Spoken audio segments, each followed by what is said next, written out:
chegando, são bons gigantes, vão nos atacar. Juntos nós podemos os derrotar, se organizar.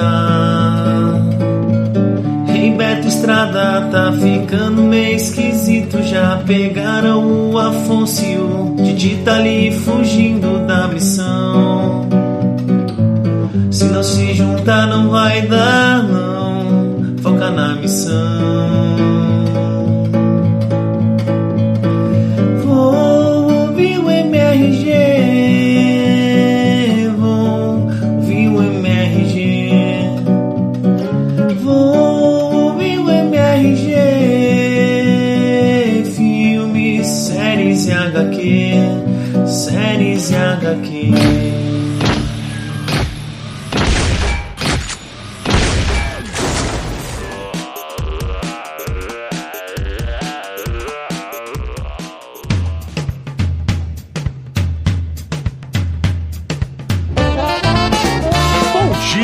Boa tarde. Boa noite. Boa madrugada. Estamos começando mais um Matando Robô Gigante, senhoras e senhores. Eu sou o Diogo Braga, o Didi Braguinha, e estou aqui virtualmente ao lado de Afonso Plim Plim Solano. E diretamente de terras tijucanas, André Gordinho, rolou fábrica. Tô aqui preparado que hoje a gente vai tirar o monitor da sala e levar pro cinema. Olha lá. E ele lá, diretamente das cozinhas do entretenimento, da internet, de todos os lugares, Marcelo Hessel.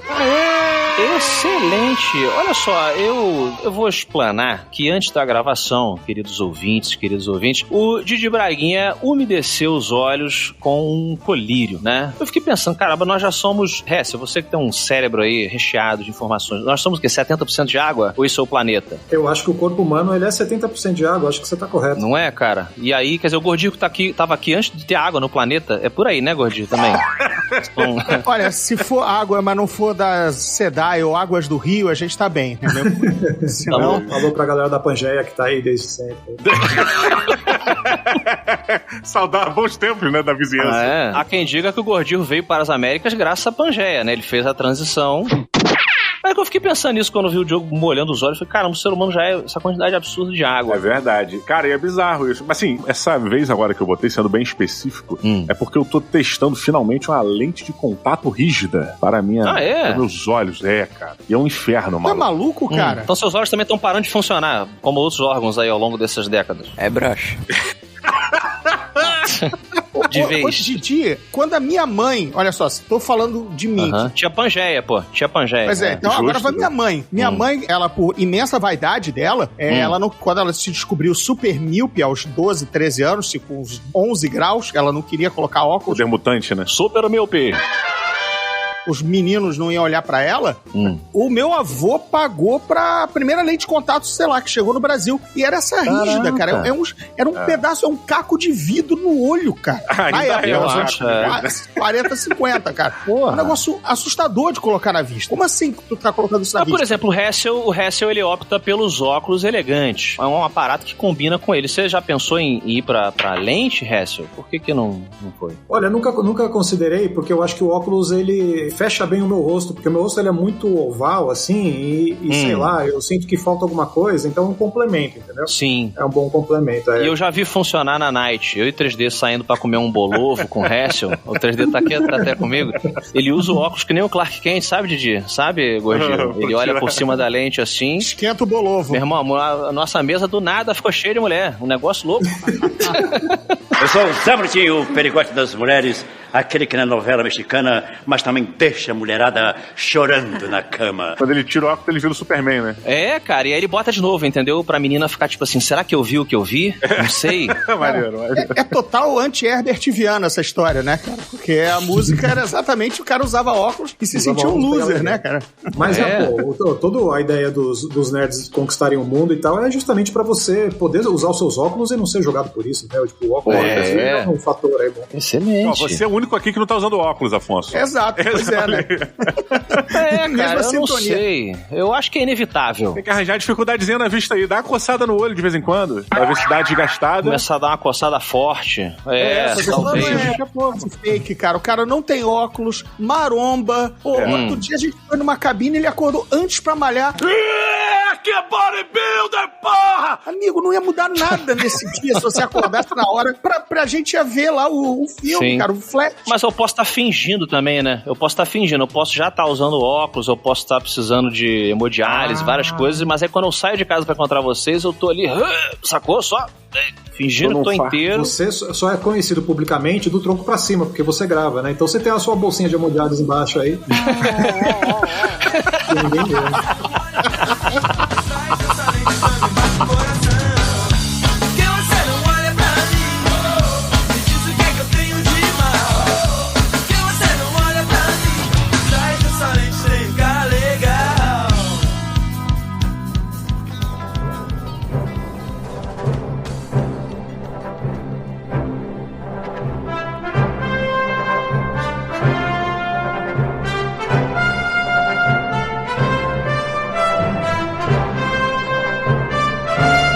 Amigos ouvintes, membros presentes desta mesa virtual de podcast, recentemente a gente bateu um papo aqui, o Gordinho estava presente, e aí, dentro desse papo, um assunto veio à tona, que foi um argumento, eu acho, foi uma fala, uma entrevista, não lembro exatamente, onde o Tom Cruise sentava junto com o diretor de Missão Impossível e eles questionavam o futuro do cinema. O Tom Cruise questionava uma determinada cena, e aí, se eu não me engano, o Gordinho me corrige, mas o diretor retorna pra ele falando assim, cara, mas o futuro do cinema não é a telona, é a telinha. E, cara, essa conversa, ela foi uma frase tão impactante pra gente que a gente resolveu fazer um podcast pra debater exatamente essa frase, pra gente debater toda a evolução e o futuro, de onde veio, mais ou menos, e tal, pra onde a gente acha que vai. Fazer aquela futurologia básica, né? Cagar aquela regra gostosa com alguma informação, claro, né, cara? Eu queria até perguntar pra vocês em termos, assim, emocionais, começando com o Hessel, que já faz um tempinho que não vem aqui. Hessel, você lembra qual foi, assim, o primeiro grande filme que você viu na telona do cinema? Na telona do cinema foi A Princesa e o Robô, da Turma da Mônica, lá nos comecinhos, não sei se era o comecinho, mas enfim, no meio dos anos 80, porque tem todo um momento ali, né, que tipo, o robô abre o peito, aí tira o coração, enfim, uma coisa meio escatológica de Turma da Mônica, assim, e foi muito marcante pra uma criança, né, dos anos 80. Total. Eu lembro que acho que foi o meu primeira experiência forte de cinema. Sim. O do Gordinho a gente sabe que foi aquele filme do trem vindo em direção à tela, né, Gordinho? Isso, a primeira exibição ali. Eu saí correndo com o pessoal, né, dos irmãos Lumière, ainda e fazer, pô, meu irmão, essa tenda aí tá dando pra uma ferrovia. Brincadeira, cara. Lá no Largo do Machado, nos anos 70, passava muito o Festival Tom e Jerry, Festival Gordo e Magro, e eu ia direto. O Festival Charlie Chaplin, o Carlitos, né? Uhum. Então, assim, tudo bem. O primeiro grande, acho que eu lembro, foi realmente Guerra nas Estrelas, porque era fui ver, né? Mas o resto, eu vivia já em cinema desde moleque, só que não lembro, esse foi o seu primeiro filme dentro do cinema. Muito difícil mesurar por conta desses festivais que eram bem bacanas. Tinha matinê com Tom e Jerry, e depois seguia pro Charlie Chaplin. Você, cara, muito velho isso. Olha aí. Afonso, tu lembra o teu, Afonso? Cara, eu lembro, foi ET do Spielberg. Olha aí, o ET... Cara, eu até fui com um menino do meu colégio, assim, e nossas mães, né, que a gente era criança. Eu até já contei algumas vezes que lá no final, quando ele tá lá se despedindo, vai aqui, o meu amiguinho tava chorando pra caramba, e eu tava emocionado, eu tava feliz que o ET ia voltar pra casa. Eu lembro de ter perguntado pra minha mãe, por que ele tá triste se o ET vai voltar pra casa? Ela respondeu, filho, porque você é um robô, você não tem emoção. Eu era o Rolando já sabia que homem não chora, né, desde criança, né? Não, porra nenhuma que eu chorei no filme do Flash lá, quando aparece, o super-homem velho, a super-mulher, eu fiquei emocionado ali do lado do Gordinho. Mas, cara, realmente a nave do ET se despedindo, a música, hein, Hess? A música do John Williams ali. Eu lembro que foi, assim, o primeiro grande impacto do que o cinema podia fazer comigo é aquela experiência coletiva, não sei do Didi Braguinha. Pois é, eu não lembro exatamente o primeiro não, mas a primeira lembrança cinema, assim, eu não sei exatamente o fato, né, qual foi realmente o filme que eu fui ver. Eu acredito que tenha sido outro, com meus pais e tal, mas a primeira lembrança de cinema que eu tenho é com meu avô assistindo Fantasia da Disney. Porra, bacana também. A maneira que meu avô tava relativamente bêbado e dormiu pra caralho roncando. Então deixa eu fazer uma pergunta, porque eu tive medo em Fantasia na cena do diabo no alto da montanha. Você também piscou, Didi? Não lembro, cara, eu não lembro mesmo. Assim, a minha lembrança, ela é a cena da vassoura, que eu achei uma parada inacreditável. Um musical com objetos animados na tela. Eu achei aquilo, eu lembro que eu sentei no braço da cadeira e falei, caramba! E aquilo chamou a atenção. E essa é a lembrança, deu tipo, olhando meu avô naquela cutucada, né? Nudge, Arthur, nudge. Hey, daddy, hey, hey, hey. E aí, tipo, olhava assim, aí, tipo, e ele, tá bom, cala a boca, caralho. Que maravilhado. Eu puxei esses exemplos justamente porque a gente vai aqui seguir com a conversa, eu queria jogar de novo pro Hessel, que você pega então uma criança com essas nossas idades, mas da geração presente, e você coloca, não precisa ser exatamente os mesmos filmes, mas filmes respectivos, né, com o mesmo peso emocional, pra essa criança assistir num tablet, num celular, na sala. Você não tá destruindo o filme? Não tá destruindo a experiência, Hessel? Cara, tem uma questão de escala aí, né? De você tá numa sala escura diante de uma tela. Tipo, eu lembro quando eu era moleque, tinha o cinema 180 graus, né? Que é aquela experiência de você tá meio tipo num picadeiro, que metade do picadeiro é uma tela, e você fica vendo aqueles vídeos lá de montanha-russa e tal. Porra, é uma experiência muito fodida, né? Caraca, eu lembro que eu perdi a base, assim, né? Ficava tontaço na parada. Nossa, velho, puta pesadelo, mas era uma experiência incrível, assim. Uma das memórias que eu tenho de ir com meus avós e tal, ver esses vídeos. E não tem como, por uma questão de escala mesmo, não tem como você comparar com o que você tá vendo no celular. Outra coisa que não tem como comparar é que o cinema, ele tem uma coisa meio, tipo, missa, assim, sabe? Tipo, o cinema, ele tem uma hora pra começar, total. Que nem a missa. Toda uma liturgia. E a missa, ela não vai te esperar, entendeu? Tipo, ela não vai te esperar pra começar, entendeu? Ela vai acontecer e você não tem um controle disso, né? Diferente do celular. O celular você pode ver a qualquer momento e tal. Então, tipo, a experiência em si, ela perde muito com essa questão da tela aí por N razões. Do ritual, né? Você tá colocando uma questão ritualística humana, antropológica, a experiência da história sendo contada. Ou eu tô fazendo uma super análise de escritor aqui, Gordinho? Você que é meu colega escritor aqui. Não tá não. E sabe qual fenômeno recente? Um pouco, Gordinho, um pouco. Ele nem sabe exatamente o que significa todas as palavras que ele falou. A experiência que tem uma costura no éter psicossocial do Zeitgeist mundial, bonito isso? Não entendi nada. Não, pera aí, tu também tá querendo tirar uma, né? Daqui a pouco o Hessel vai trazer umas referências também que a gente tá fudido. Aí, pera aí, calma lá. Mas a zoeira os episódios de Game of Thrones. Os episódios de Game of Thrones nos domingos não era jogado o stream todos a série. Era 10 da noite, você sabia que tava todo mundo preparando o lanche, era quase missa. Só que não e era uma experiência coletiva individual, que você sabia que você estava assistindo, provavelmente todos os seus amigos também. Até teve gente que fez festa. 3D mesmo fez no antigo hostel dele, fez algumas exibições de algumas das temporadas, né?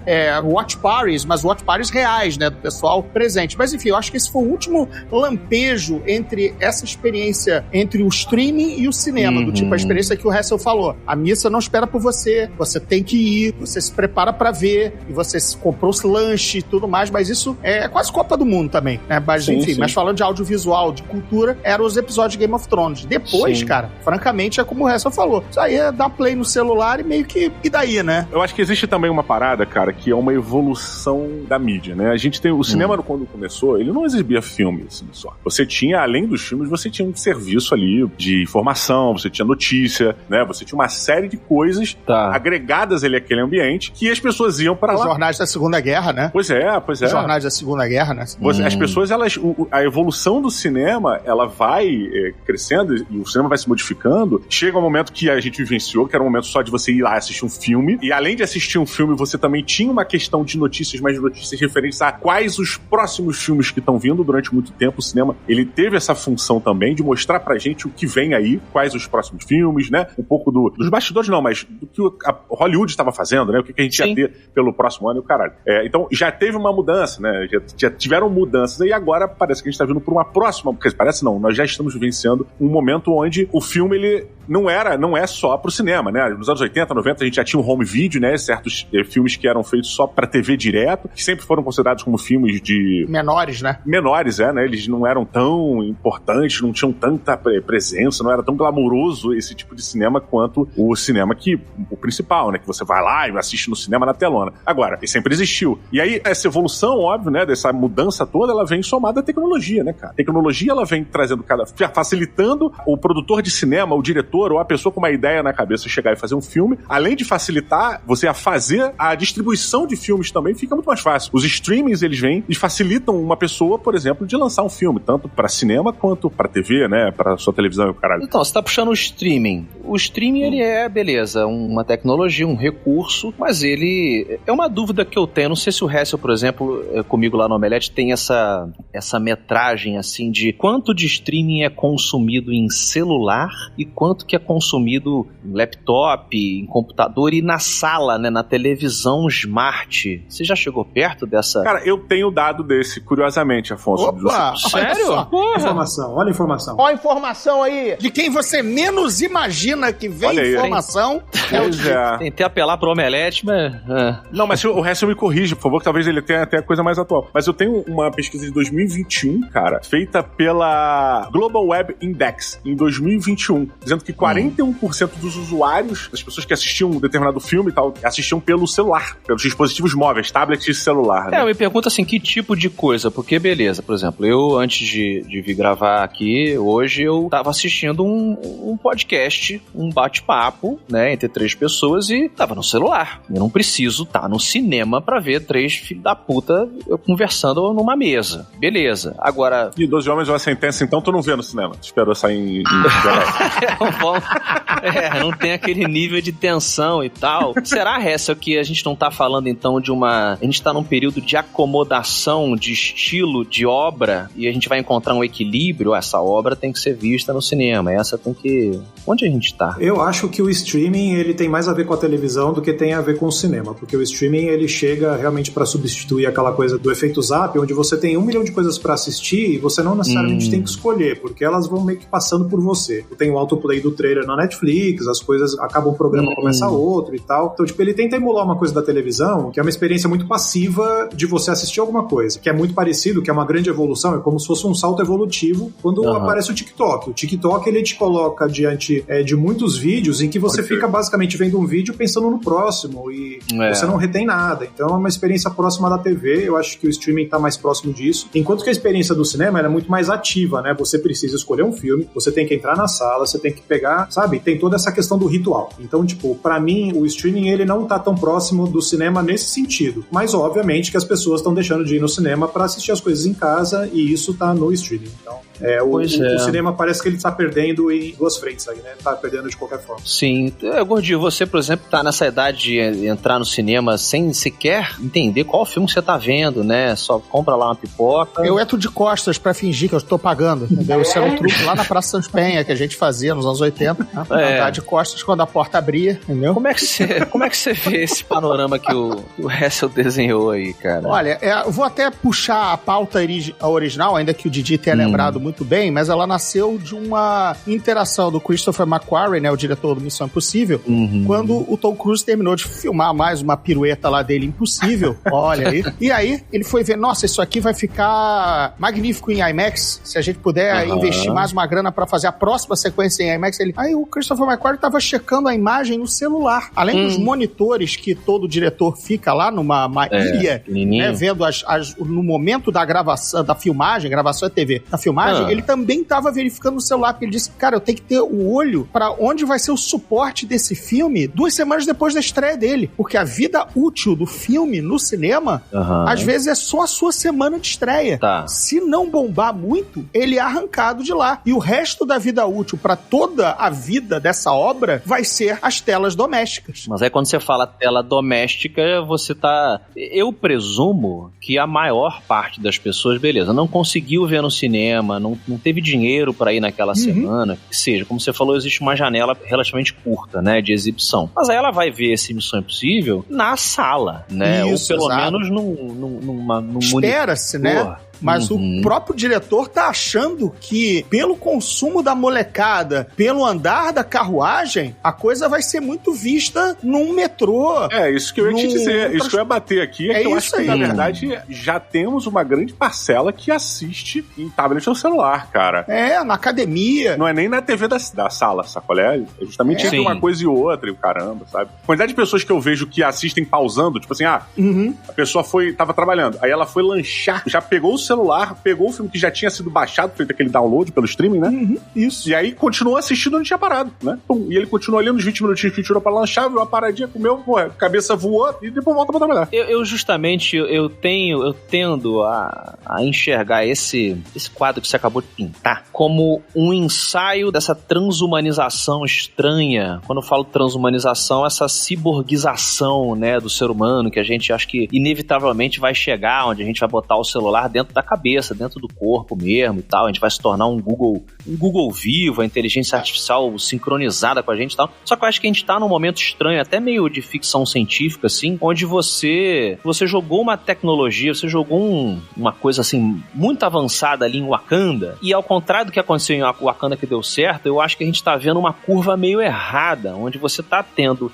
diversos transtornos psicológicos hoje sendo mapeados nas crianças, como nunca antes a gente viu, e adultos também, né? Ansiedade, déficit de atenção e outros probleminhas, assim, emocionais em decorrência disso, que vem muito dessa superexposição à informação. A informação vai ser desde informação jornalística mesmo até entretenimento, informação visual, a coisa do TikTok que vocês puxaram. Isso me parece ser, espero até, porque eu sou um cara positivo, uma curva que a gente pegou errado e que daqui a pouco vai encontrar um equilíbrio. Porque eu não acho que sustenta. Porque o nosso corpo, ele não acompanha a tecnologia. Então a gente tá hoje tendo esse monte de transtorno que gosta de ler essas paradas e tal. Muito por isso, assim. Você não consegue absorver essa quantidade de informação de forma natural. Então você tá tendo esses probleminhas. Fui muito longe na minha análise de novo. Eu vou repetir um ponto aqui que eu defendi de forma levemente irônica lá no Fantasticron, quando eu falei no Fantasticron, podcast do Afonso lá no Omelete, quando a gente estava falando sobre essas questões de ser ciborgue e tal, e eu acho que as pessoas que assistem tudo em velocidade 2.0, quem assiste as coisas em velocidade pelo menos 1.5 e tal, já está treinando o seu cérebro, que todo mundo sabe que é um músculo, né, e você treina os seus músculos do corpo e tal, tá treinando para você competir com as outras pessoas que estão consumindo tudo ao mesmo tempo e estão online ao mesmo tempo, para você realmente ser atravessado por essa enxurrada de informação e tal do melhor jeito possível, para você realmente processá-las melhor, para você ser mais rápido que as pessoas, para você ser mais eficiente, mais competitivo, né? Mais competitivo, enfim. A grande Vicky, um beijo pra ela aí, que é a diretora do Omelete e tal, ela fala que ela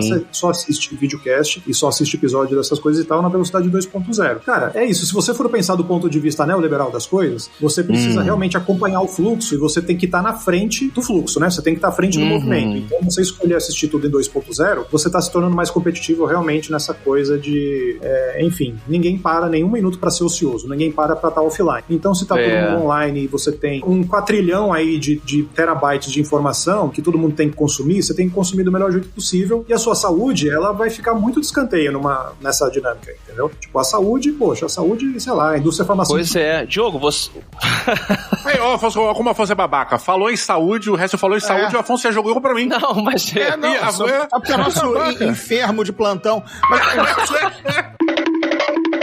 Deixa eu só puxar uma coisa do Hessel que ele falou por conta da indústria que a gente frequenta, que é a indústria literária, né?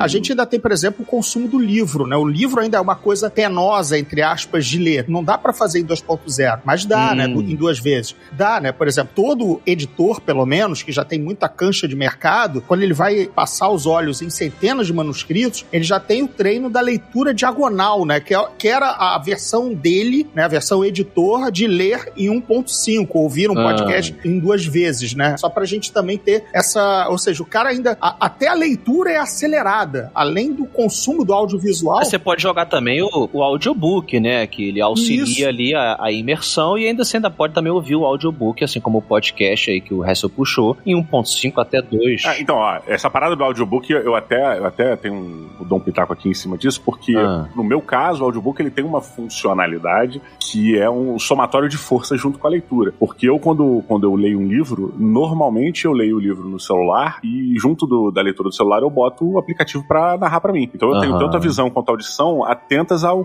que eu tô lendo, justamente por causa das minhas dificuldades, concentração e um caralho, que aí acaba pra evitar que eu disperse. Fixa mais. Você fixa pra caralho, mais. Fixa muito mais. Eu tô com 2 sentidos ali atentos àquilo que eu quero, né? Aquela leitura.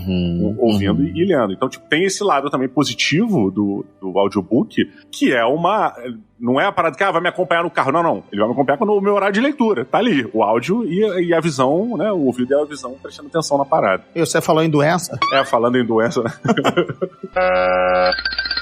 Eu acho que é importante a gente estar atento justamente ao impacto que isso tem. Agora falando sério, né? O impacto que isso tem na nossa saúde. Então, pra mim, durante a pandemia, uma coisa que eu aprendi foi que pegar livros pra ler, e eu li muito desses últimos 3-4 anos, é justamente o momento que permite que eu possa desacelerar, desconectar, e aí, tipo, viver numa velocidade que seja a minha velocidade, entendeu? Tipo, não uma velocidade de estar multitarefa o tempo todo, de estar fazendo 1000 coisas e tal. Então, sei lá, eu acho que me favorece também o fato de eu ser um cara mais velho, tipo, eu mal entro no YouTube pra pesquisar coisas, eu pesquiso coisas em sites, entendeu? Tipo, isso é muito um hábito de gente velha, entendeu? Então, tipo, outro hábito de gente velha... Você vai lá no Geocities, né? E procura um Geocities, exato. Um blog que... O próximo passo é descer e falar com os velhinhos da praça, os colegas de sueca, né? Não, mano. Alguém vai ter aquela... Mas eu quase me aproximei de um grupo de uns caras com uma tendência um pouco mais... Eles pareciam ser meio reaça, então, e eles almoçavam no mesmo que eu. Olha aí. E aí eu sempre ficava lá de olho, acompanhando as histórias e tal, e eu ficava pensando, puta, quanto que vai chegar o meu momento de ter o grupo do bairro que, sabe, o meu Orkut, na verdade, vai ser a mesa ali, que tá todo mundo almoçando junto, a gente tem a mesa reservada no PF e tal. Isso. A hora vai chegar, hein? Meu pai era assim, tá? Meu pai tinha a mesa da pensão com os velhinhos que a cada 3-4 meses deixava de ir porque morria, obviamente, né? Morria, né? Caralho, que horror. Sim, no caso agora é o seu pai, né? Sem problema algum. Foi a vez dele, cara. Mas relaxa, no humor. Mas isso, né? Tirou a carta ruim na semana, coitado. Uma hora ele vai partir pra uma vida melhor.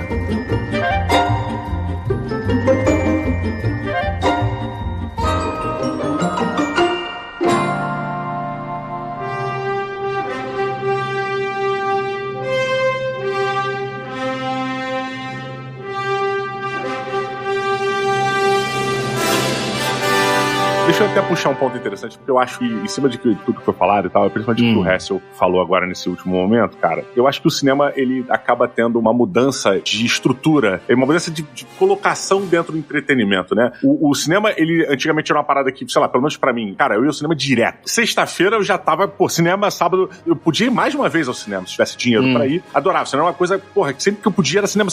Agora o cinema, ele se transforma numa grande parada, né? Você vai ao cinema e você tem todo aquele ritual. Você vai ao cinema, normalmente você consome alguma coisa. Se você não come alguma coisa, ou mandei uma pipoquinha ou lanche em algum lugar, você tem aquele tempo de parar pra bater o papo sobre o filme e conversa sobre aquela coisa. Você tem toda uma aura ali, uma liturgia, vamos botar, aproveitando o exemplo da missa, em cima do cinema, que transforma ele numa grande atração, né? Num grande evento pro seu final de semana ou até mesmo durante a semana. E isso é interessante porque força, de certa maneira, você a sair um pouco da rotina. Você estrutura o seu dia pra você poder ir ao cinema. Né? Somado a isso, o preço do cinema também é muito caro, é uma parada que você acaba agregando um valor. Porra, tem cinema que tá custando R$48 ingresso normal. Porra, R$48 tu aluga o mesmo filme no streaming, tu tem uma semana pra assistir, sabe qual é? Sim. Mas aí, então, ele tem essa parada, ele tem essa coisa, sabe? De você chegar, sentar para assistir um filme, e aí no cinema você tem as regras. Você não pode puxar o celular a qualquer momento, você não pode conversar à vontade, você não pode entrar, dependendo do cinema, nem com qualquer tipo de comida, né? Você tem toda uma certa estrutura. Então ele toma essa cara, sabe, de grande evento. Pra mim, pelo menos, é assim, cara. Pra vocês, isso tem também? Não tem nada a ver? A gente tá falando... Foi muito bacana essa coisa que o Hessel trouxe do ritual, e aí isso se conecta, apesar do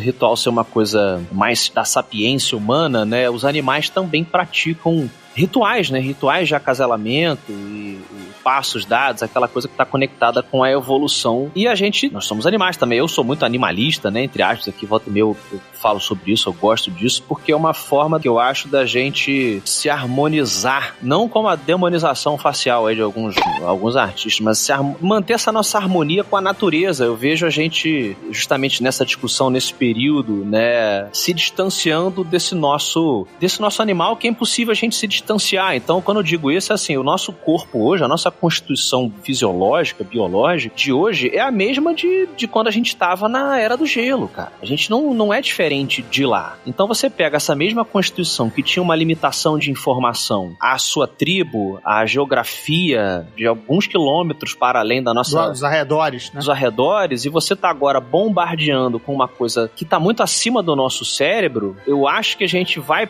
Não tem como a gente fugir do básico. O que é o filme? O filme é uma história contada. A gente conta histórias desde dessa época, até um pouco antes, né, conforme a gente foi desenvolvendo a fala, ao redor da fogueira. Havia um ritual que o Hessel puxou. É o momento que o cacique, que o pajé, que a matriarca, eles vão contar a história de antigamente. Todo mundo vai se reunir, a luz da fogueira, ali no final da luz do sol, as sombras, todo aquele ritual, ele vai formatar, vai moldar uma coisa, uma série de coisas dentro do nosso cérebro. E a partir daí você vai construindo o seu caráter e tal. Eu acho que a gente não tem muito como fugir disso. E a gente tá se forçando um pouco quando a gente pega... Não é nem só forçando, que eu falei de super informação, mas quando você pega uma puta história, como esses filmes que a gente citou no começo, ou filmes novos que estão saindo, olha o Oppenheimer aí vindo, né? Imagina que orquestra visual essa porra, audiovisual deve ser. E aí a pessoa assistir na tela do seu celular, que tem menos de um palmo, na academia, você vê um Oppenheimer, por exemplo, você tá jogando fora. Essa é a minha visão, assim. Aquele contador de histórias, o que ele tem pra construir dentro de você? Ou eu tô sendo muito romântico? Cara, mas é que tá.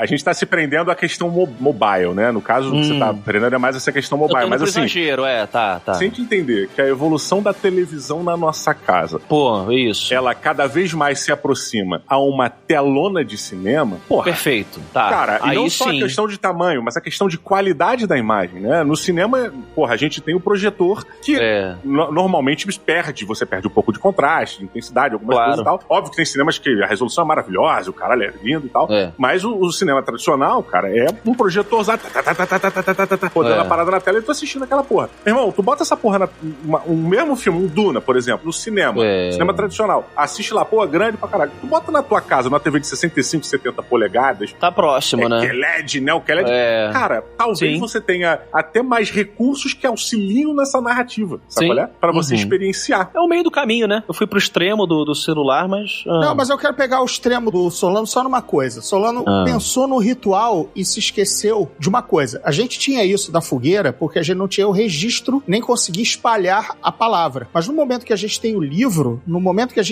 o livro vira o celular, o streaming. Deixa eu te contar, né? Porque agora você não precisa mais da matriarca da aldeia e tá diante dela pra ouvir. A história que ela contou, se ela foi registrada e se espalhou pelos mundos pelos quatro ventos como livro, eu agora em casa, o que difere? Talvez eu esteja cometendo a mesma heresia, porque eu não estou diante do pajé ouvindo a história, mas eu tô do outro lado do continente lendo o que alguém relatou que ele escreveu. Não é muito diferente de você estar em casa vendo um filme sozinho, em vez de estar lá no coletivo do cinema. Pensando que o cinema agora seria o pajé falando com a gente. Tá todo mundo ali voltando pro ritual seu e o ritual do resto. Estamos lá diante do pajé, que ela é uma grande fogueira. O Christopher Nolan vai contar a história do Oppenheimer pra gente. Eu tô lá sentado. Mas o que difere isso de você, por exemplo, ler um livro do Oppenheimer sozinho, entendeu? Tipo, na sua casa. Ou eu extrapolei demais também entre a tua loucura. Mas aí eu acho que a mídia é diferente. Eu acho que a proposta é diferente, né? Vamos trazer pra realidade. Eu vou um pouco mais além nesse raciocínio do Godinho pra gente trazer pros celulares também, porque eu acho que o cinema ele é uma coisa muito à parte e o cinema é diferente dessa questão das narrativas que formam a gente e que fazem a gente ser uma civilização, né? Tipo, você pega, por exemplo, o caso do McDonald's, que eles lançaram o milkshake lá daquele personagem que é o Geleca lá, eu não sei como é que é o nome dele, que lá nos Estados Unidos isso virou um fenômeno no TikTok que todo mundo que tomava o milkshake novo do McDonald's e tal, eles simulavam no TikTok que aconteceu alguma coisa, tinha possessão demoníaca, não sei o que, o cara morria. Cabeça de morcego, mochila de criança. E aí, tipo, isso juntou as pessoas num meme e numa coisa que, tipo, isso dá pra gente entender que é uma narrativa compartilhada e que é uma coisa coletiva, entendeu? Sim. Que tá juntando as pessoas num tipo de narrativa e pode ser que a gente... Flash mob.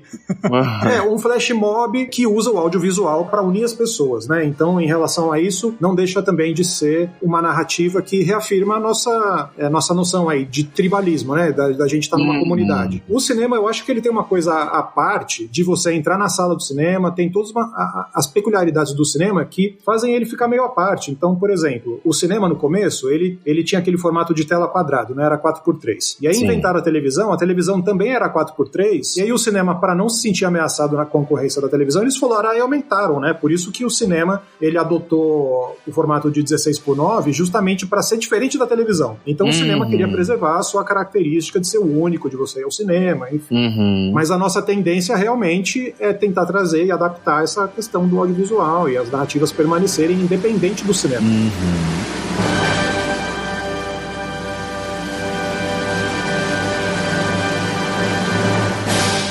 This episode is brought to you by LifeLock. It's Cybersecurity Awareness Month, and LifeLock has tips to protect your identity. Use strong passwords, set up multi-factor authentication, report phishing, and update the software on your devices. And for comprehensive identity protection, let LifeLock alert you to suspicious uses of your personal information. LifeLock also fixes identity theft, guaranteed or your money back. Stay smart, safe, and protected with a 30-day free trial at LifeLock.com/podcast. Terms apply.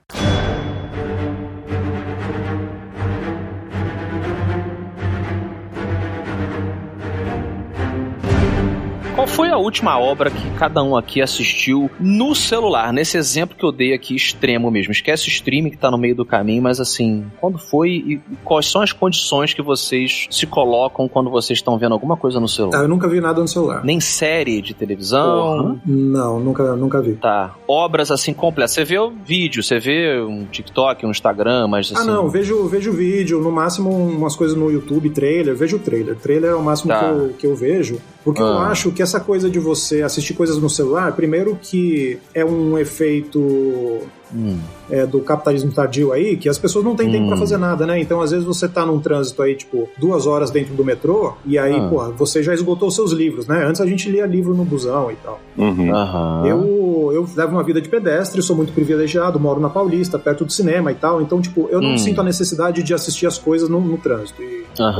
Quando me desloco. E eu acho também que isso é sinal dessa coisa da gente estar conectado o tempo inteiro e tal, e eu sinto cada vez mais necessidade de me desconectar por uma questão de saúde mental, por uma questão de conseguir parar e pensar e ouvir meus próprios raciocínios e tal. Então eu tento ficar mais offline em relação a isso. Não acho que, tipo, assistir coisas no celular seja pra um cara da minha idade e na minha condição. Assim. E você, Didi? Porra, a última coisa que eu assisti, cara... O que foi o gordinho que tá rindo aí?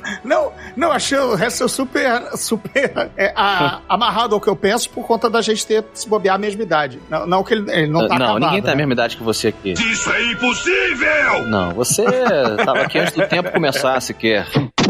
Cara, é curioso porque eu, apesar de concordar muito com o que o Hessel propôs, realmente essa questão da gente se desconectar mais, a gente ter o nosso tempo de ócio, né? A gente aproveitar o tédio, deixar o nosso corpo sentir esses espaços onde a gente não está conectado a nada, né? Até pra nossa mente se esvair em pensamento, organizar a cabeça. Caralho, isso são coisas que a gente realmente precisa fazer. A gente precisa... Isso chama-se lavar a louça, cara. Mas lavar a louça é ouvindo podcast já. Lavar a louça dá pra você botar um joguinho de futebol no celular no canto, ou você bota alguma parada, dá pra você fazer. Não faz. É a hora de você cuidar da sua porcelana, entendeu? Aí lavar louça tem a máquina de lavar louça também, que você já deixa de ter um ritual, né? É a tecnologia, cara. O cara da porra do podcast Matando Robô Gigante é um transhumano, e aí tá usando máquinas pra lavar louça.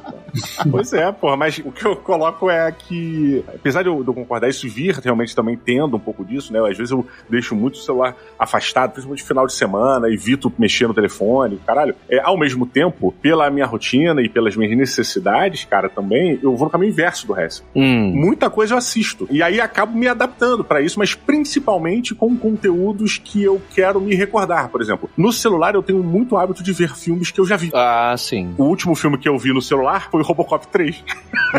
Puta, 3? Foi no final de semana passado, saca? Olha, eu vou dizer que você viu no formato correto, tá? Porque... Quanto menos desse filme, melhor, né? Quando aparece o Tecnoninja voador... Mas olha que coisa interessante. A gente hoje tem tanta possibilidade, locais pra gente assistir uma determinada obra, que eu acabo, e eu acho que muita gente faz isso também, criando certas classificações. Isso aqui é filme de cinema, isso aqui é filme de celular, isso aqui é filme de televisão, isso aqui que, filme não sei o que. E aí, esses tipos de filme... Pobre do cineasta que fez um filme e você chegou e classificou como filme de celular. Desculpe, assim... Não, mas isso não desmerece o trabalho do cara, Pobre do diretor de fotografia que pensou nas coisas, o engenheiro de som, 8 canais e tudo mais, e você tá lá naquele egoísta, ruinzinho. Tudo bem. Eu acho que... eu entendo isso, eu entendo essa crítica, até a gente diminuir isso, mas a partir do momento em que o próprio cinema, ele avança para o entendimento de que a produção ela precisa ser desenvolvida também para celular, quando você assiste uma produção que também foi desenvolvida para celular no celular, você está atendendo ao objetivo da obra. Você está vendo num local que ela foi mas é uma coisa, beleza, é uma coisa feita para celular, né? No caso... É a grande reclamação da indústria, cara, é a questão da audição. Hoje em dia, eu já vi vídeos do Vox, que é o canal do YouTube da Vox, que também é uma revista jornalística e tal, um monte e outros similares, dizendo assim, o americano médio está colocando legenda nos seus filmes, porque não está conseguindo acompanhar o que é dito, que ele não perdeu a capacidade de entender a própria língua, mas por conta dessas formatações diferentes e consumos diferentes do produto audiovisual, acaba que em 18 canais pro cinema, quando cai para só 4 no stream e 2 para celular, a banda sonora, a banda de voz morreu nisso aí. Se a mixagem... Hoje os caras trabalham em 4, 5 tipos de suporte de edição de som para entregar aquele audiovisual. E mesmo assim... Marvel de Gordinho, e você não tá falando também um pouco sobre a questão da agilidade de edição, sabe? Até aquela parada que o Beto comentou isso no filme do Arraia Negra. Arraia Negra não, já saiu o filme do Arraia Negra? O filme do The Rock. Como é que é o nome dele? O Adão, pô. Black Adam, Adão Negro. Adão Negro. Pois é. Foi pra Arraia. A Arraia Negra é outro vilão. O Beto comentou isso falando que o filme do Adão Negro, ele era um filme feito no formato TikTok. Né, no formato pra geração ZV, Como que era assim? muito corte. Essa foi uma das críticas que o Beto fez ao filme.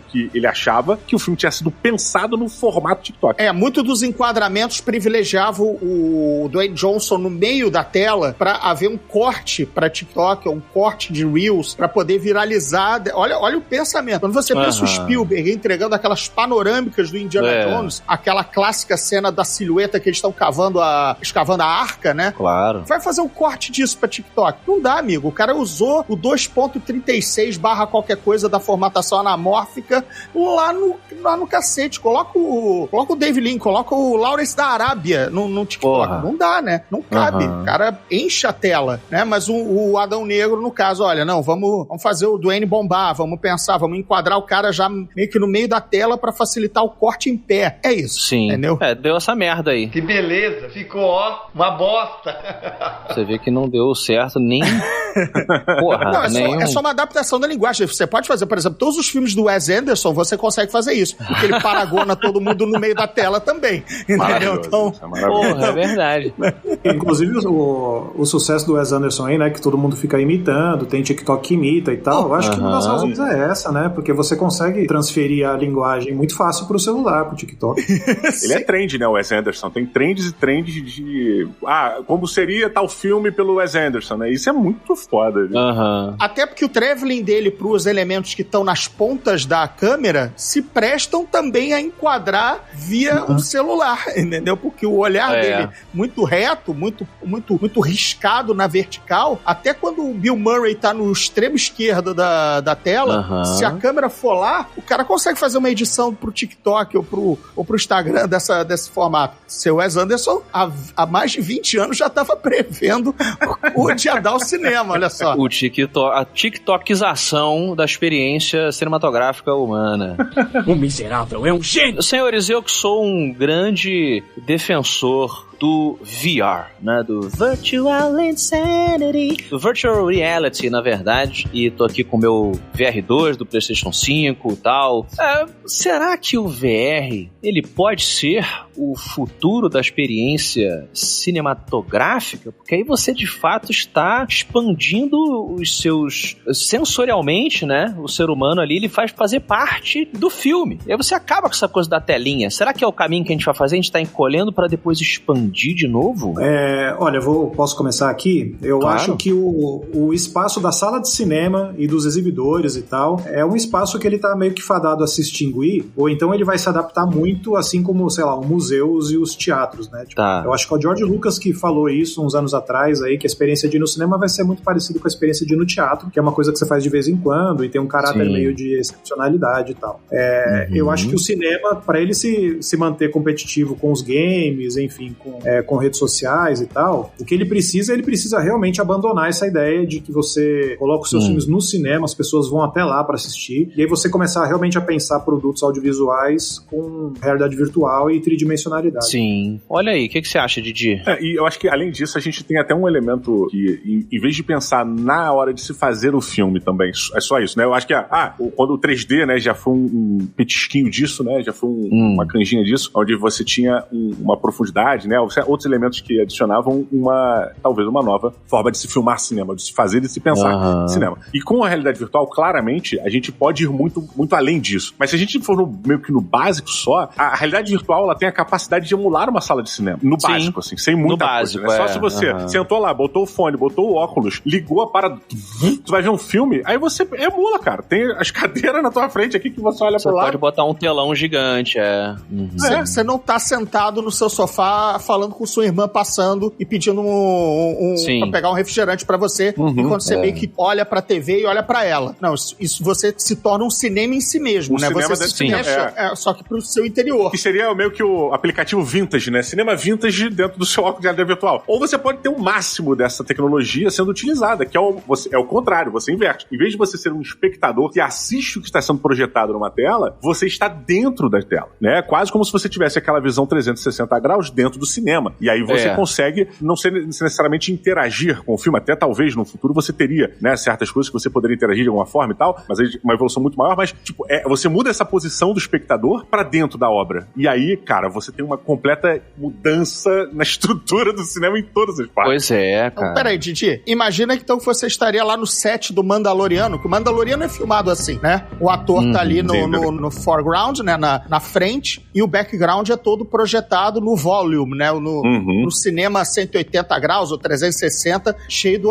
Unreal Engine comendo ali e criando tudo na mesma hora. Esse seria um precursor disso, então, por exemplo, você estaria meio que em pé, como tecnologia, meio sentado, né, cara? De certa maneira, e tudo tá ocorrendo ao teu redor. Você tá afundando com a galera do Avatar, entendeu? Vamos dizer assim. Mais ou menos isso, né? O diretor do cinema, ele precisa pensar na composição da cena 360 graus, porque quem vai definir o ângulo não é mais o diretor, é o espectador. Eu tô aqui chutando, né? Eu tô imaginando aqui o que poderia ser. Eu acho que, cara... mas aí você gamificou. Mas então, calma. Mas é mais ou menos isso, cara. Mas é mais ou menos isso. A realidade virtual, ela te dá essa possibilidade de você, enquanto espectador, olhar pra onde você quiser. Eu acho que a gente vai ter, nesse nosso futurismo aqui, que a gente chegou, né, se encaminhando pro final, eu acho, justamente a gente vai continuar com os videogames virtuais, que é realmente o futuro da coisa, e você vai continuar com as experiências mais passivas, que nem todo mundo vai querer participar do filme. Eu não quero correr, eu não quero desviar de bala, eu não quero atirar. Eu quero sentar aqui, mas eu quero estar lá dentro daquela experiência ali, né? Tipo o último grande herói. Eu quero estar do lado do action hero, do Schwarzenegger ali, tomando tiro.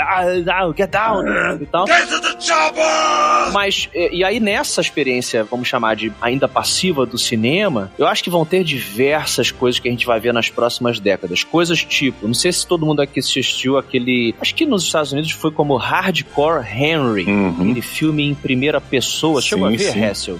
Sim. É como se fosse um shooter em primeira pessoa que você só acompanha, né? Tipo, só assiste. Isso, você acompanha a cara do cara, que é o que o Diogo falou também. O diretor, a diretora vai filmar em 360 e durante o filme você gira a sua cabeça e tal. E você pode estar tanto no protagonista, você pode ser um transeunte, você pode ser um filme do Godzilla onde você é um dos amigos dos protagonistas, não precisa ser o protagonista, né? Então você tá vendo o filme, mas você tá ali, talvez existam filmes que você pode alternar, você vai apertando seu alt tab ali na cadeira do cinema e uma hora você é o protagonista, uma hora você é a mina, você é o cara e tal, não sei o quê. Eu acho que a gente vai ver diversos tipos de experimentações, mas o futuro, pra mim, ele vai dispensar a tela. A gente não vai precisar mais ficar preso num quadradinho, né? Você vai estar dentro da experiência. Cara, imagina se começa a ser vendido versões, tipo, você começa a fazer, os espectadores fazem as suas versões. Imagina, eu quero assistir a versão do Hessel, adoro como o Hessel define esse filme, né? Aí ele tem lá, ele aperta os botões na sequência dele e você tem lá uma direção do Hessel da parada. Até o ponto de vista do Hessel naquela situação do Godzilla foi uma história. O ponto de vista do Gordirro foi outra. Então você tem vários filmes no mesmo filme. Eu sempre sou pró-Godzilla, cara. Acho que ele tá certo. Basicamente. Não, mas eu acho que essa coisa da experiência passiva e tal, ela vai continuar existindo, independente do tipo de tela que a gente coloque aí, né? Inclusive, o colírio, a lente de contato do Didi, aí uma hora você vai pingar o colírio no olho, ele vai formar a lente nessa própria hora e a lente tem informação de HUD, tem um monte de informação. Exato. Eu acho que a experiência passiva, ela vai continuar porque a experiência ativa de você gamificar essas coisas, de você estar dentro de um jogo, ou de você competir por status com outras pessoas, como se fosse uma rede social e tal, isso tá muito ligado a uma ideia neoliberal de você realmente, você tem que se vender, você tem que competir, você tem que estar muito bem posicionado, a sua vida depende do seu status e tal. Sim. A gente vai ter muito conteúdo gamificado, onde o seu status social, seu perfil social depende do seu êxito e do seu sucesso nessa gamificação. Sim. E aí, qual que é a maneira de você se vacinar contra isso? É justamente o entretenimento, entre aspas, aí, né, passivo. Você realmente, olha, estou me isentando aqui de fazer o meu perfil, minha função social aqui, de competir e tal, eu estou só realmente pingando meu colírio aqui e curtindo o meu filminho. Não tem como deixar de lembrar que, como você está falando de atividades passivas e ativas, é claro que os primeiros a explorarem essa nova forma de se entreter serão a galera da indústria pornográfica, né?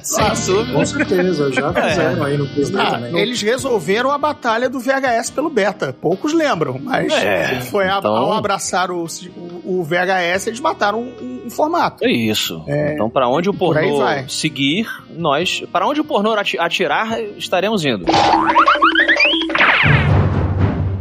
Deixa eu só fazer um comentário em cima do que o Hessel falou, que realmente é super válido, né?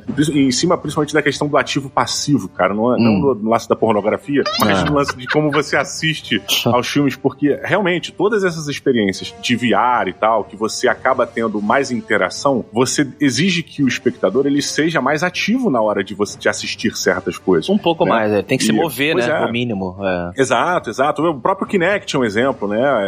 São experiências, aquele PS Move também, são elementos que fazem com que a pessoa ela tenha outras formas de interagir, onde ela precisa se mexer mais, ser mais ativa, mais participativa. E aí, o cinema, enquanto você senta e você fica expectando alguma coisa, ou seja, você fica contemplando a tela, eu concordo pra caralho, eu acho que ele nunca vai morrer. Não vai morrer, né? Pois é, ele é uma coisa onde você, basicamente, você repousa o corpo e a sua mente trabalha pra caralho vendo aquele tipo de coisa. Sim. Sua coluna, por exemplo, Diogo, cada vez mais problemática aí, robótica, você não vai querer olhar pra trás no meio do filme. Acontece alguma coisa atrás no Jurassic Park, você vai tipo... perdi. Brother. Perdi. Não. Alguém me conta. Tem sido legal pra caralho. Alguém me conta. Eu corro o risco de ser devorado pelo tiranossauro, porque eu não quero me virar, não.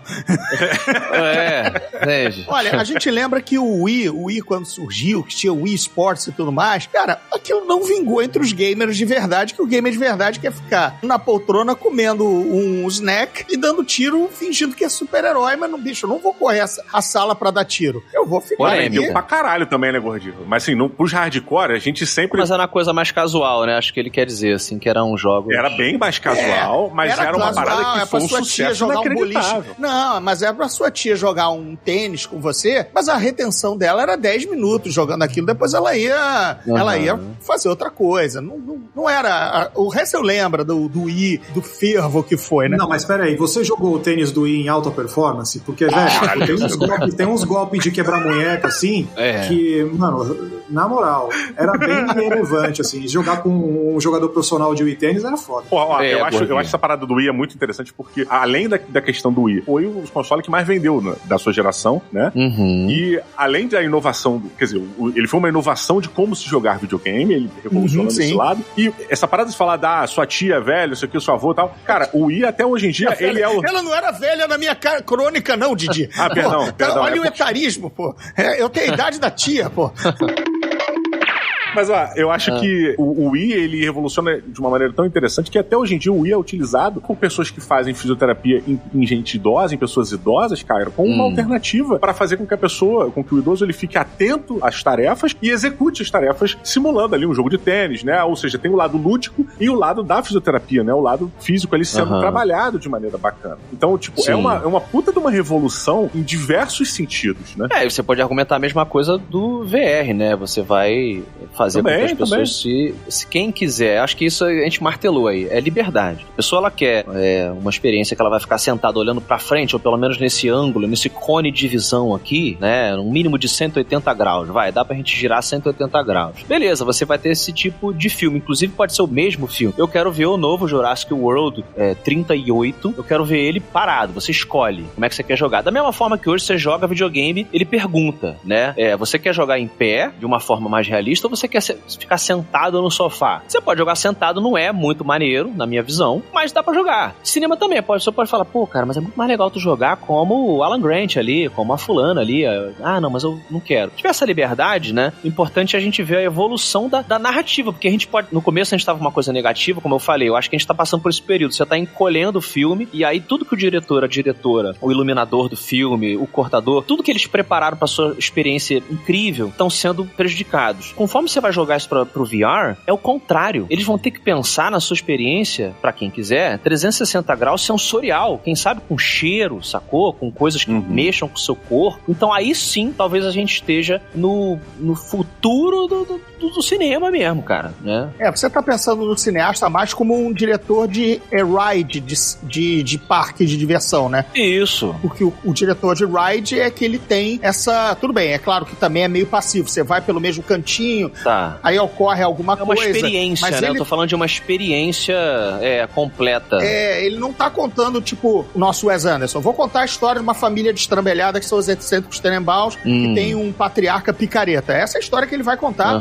Não importa, mas eu quero ver pelo ângulo do Ben Stiller, eu quero ver pelo ângulo de quem quer que seja, dos atores de sempre lá, da Gwyneth Paltrow. Não, ele vai contar porque ele é o autor da história, ele é o único foco narrativo. É isso. Isso que me incomoda nessa história, Hessel, por exemplo. Entendeu? A gente que é da velha guarda da crítica, do que os cineastas querem dizer e tudo mais, não dá pra adequar tipo, agora eu vou pensar em abordar a história pelo Samwise e não pelo Frodo. Agora você vai ver o Senhor dos Anéis pelo ponto de vista do Boromir. Entendeu? Tipo, será que o Boromir vai trair ou não vai? Eu quero do Sauron, meu irmão. O mais chato de todos vai ser o ponto de vista do Sauron. Para pra pensar. É uma câmera fincada no chão com 350 graus. Fixa, né? É tipo a câmera de vigilância. Acabou ali, meu irmão. O filme mais chato do mundo. Isso porque a gente nem começou a falar de inteligência artificial, né, cara? Que já hoje em dia são usadas dentro dos sets em partes mais técnicas e tal, mas os streamings são usados até na parte dos... eu ia falar anogramas, nem existe. Os anogramas. Mas a inteligência que estão pensando ali, né? O cara, qual é a palavra? Anograma, não. A gente já tá escrevendo um livro de ficção científica e acabou de criar os anogramas. Os anogramas. São os desenhos de Anon. Mas o código que pensa o que você quer. Como é que é essa porra? Chama-se algoritmo, mas... O algoritmo? Algoritmo, mas agora são os anogramas, senhor Data. Explique pra... Porque nos streams, né, a gente tem ali, de certa forma, uma seleção sendo feita em cima de anogramas, foda-se. Fala os anogramas, segue com... Pra gente, selecionando o conteúdo que a gente deveria ou que a gente talvez mais gostasse, né? Justo.